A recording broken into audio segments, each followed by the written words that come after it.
22 जनवरी को तो हम सब अपनी आंखों से उस प्राण प्रतिष्ठा के सुअवसर को देखेंगे, किंतु रामलला गर्भगृह में विराजमान हो गए और ये विराजना एक ऐतिहासिक घटना, एक अविश्वसनीय घटनाक्रम का घटित होते हुए अपनी आंखों से देखना है, इतिहास को रचते हुए देखना है। कुछ साल पहले तक जो बात कहीं न कहीं लगता था कि न्यायालयों की फाइलों में दबी हुई एक पुकार, पुरखों की पुकार रह जाएगी, वो पूर्वजों की उस पुकार को इस प्रकार से सत्य के रूप में उद्भासित होते हुए देखना, ये चमत्कार है कि राम मंदिर की प्राण प्रतिष्ठा ये भारतीय जनता पार्टी की बात नहीं है, ये अशेष भारतीयों के मन की बात है। या यदि अभी भी आप भारत का उत्साह देखने में अनभिज्ञ हैं, तो ये आपका दुर्भाग्य, इसके अतिरिक्त मैं कुछ नहीं कह सकती। तो कांक्षा ने आपकी आंखों में पट्टी बांध रखी और कुछ भी नहीं। यदि आपको अभी भी लगता है कि राम सिर्फ विश्व हिंदू परिषद और भारतीय जनता पार्टी के लिए एक मुद्दा है, तो आप बहुत बड़े भ्रम में जी रहे हैं। राम भारत की संस्कृति है, राम भारत का लोक है, भारत की आत्मा है, और भारत की आत्मा आज अपने ही मूल स्थान अयोध्या में प्रतिष्ठित होने वाली है। ये कितनी प्रसन्नता की बात है कि 22 जनवरी, ये कितनी प्रसन्नता की बात है कि जिस क्षण की सदियों से प्रतीक्षा थी, हमारे रामलला वास्तव में अब अयोध्या में अपने मंदिर में, अपने भवन में स्थापित हो गए, गर्भगृह में स्थापित हो गए। 22 जनवरी को तो हम सब अपनी आंखों से उस प्राण प्रतिष्ठा के सुअवसर को देखेंगे,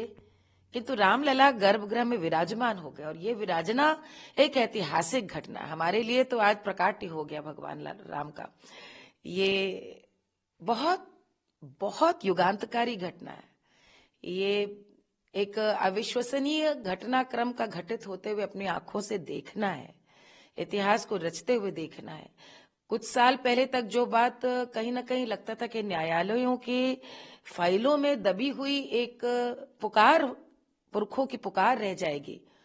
वो पूर्वजों की उस पुकार को इस प्रकार से सत्य के रूप में उद्भासित होते हुए देखना, ये चमत्कार है।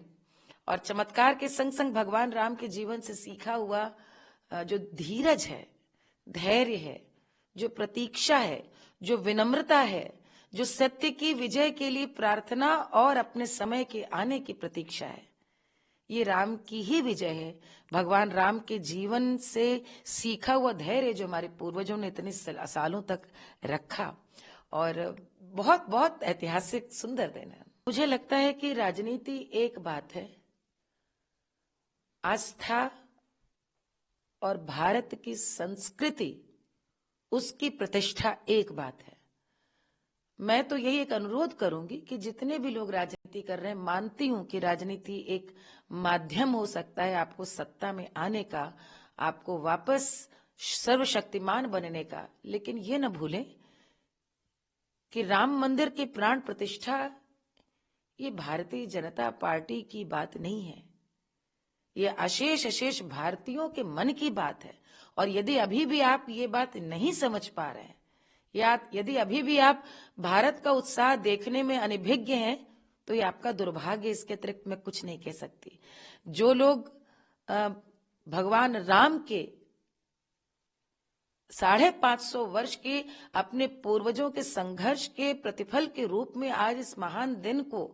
आप उसके इतिहास को, आप उसके सत्य को, आप उसके महत्व को यदि नहीं समझ पा रहे, तो सिवाय यही कह सकती हूँ कि महत्वाकांक्षा ने आपकी आंखों में पट्टी बांध रखी और कुछ भी नहीं। और ये वही लोग होंगे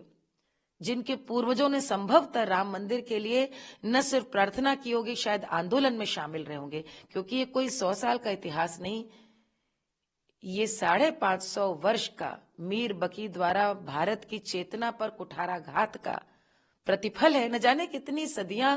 कितने संघर्ष, कितने पूर्वज इसमें मर गए, खप गए प्रतीक्षा में, कुछ लड़कर, कुछ अनाचार के कारण गोली, ये तो गोली चलते हुए तो हम लोगों ने अपनी साक्षात आंखों से देखा है। तो सोचिए जब हम नहीं थे तब कितने इस प्रकार के अमानवीय अत्याचार हुए होंगे राम भक्तों पर। और उसके बाद यदि आप अभी भी समझने की भूल कर रहे हैं कि राम भारत का धर्म है,